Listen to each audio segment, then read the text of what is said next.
வணக்கம். என்னோட பெயர் மானவதி. நான் போரூர்லேருந்து வர்றேங்க. இந்த இடம் எப்படின்னா, அ அ ஆக்ஸிப்ளஸ் மெடிக்கல் அண்ட் வெல்னஸ்ஸுக்காக உள்ள ஹாஸ்பிட்டல் இது. இங்க டாக்டர் சிபி சான்ஸே கிடையாது. அப்படி ஒரு நல்ல மனுஷன்.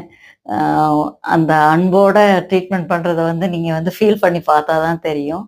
நான் எப்படி இங்க வந்தேன்னா, எனக்கு ரொம்ப ஒரு 2 வருஷத்துக்கு முன்ன நான் பைக்லேருந்து கீழ விழுந்துட்டேன். ஸ்பைனல் கார்டு டேமேஜ் ஆயிடுச்சு. அதனால நடக்க முடியாம பெட்லயே ஒரு 6 மாசம் போல ரெஸ்ட் எல்லாம் எடுத்து அப்படி கஷ்டப்பட்டேன். அப்புறமும் நடக்க முடியாம ரொம்ப கஷ்டப்பட்டேன். அப்போ என்னம்மா மாத்தி மாத்தி ட்ரீட்மெண்ட் எடுத்துட்டு இருக்கீங்க அக்குபஞ்சர்லான்னு என் பொண்ணுங்க ரொம்ப கஷ்டப்பட்டுட்டு இருந்தாங்க. அப்ப என் பொண்ணோட ஃப்ரெண்டோட அம்மா இங்க ட்ரீட்மெண்ட் எடுத்துருந்துருக்காங்க.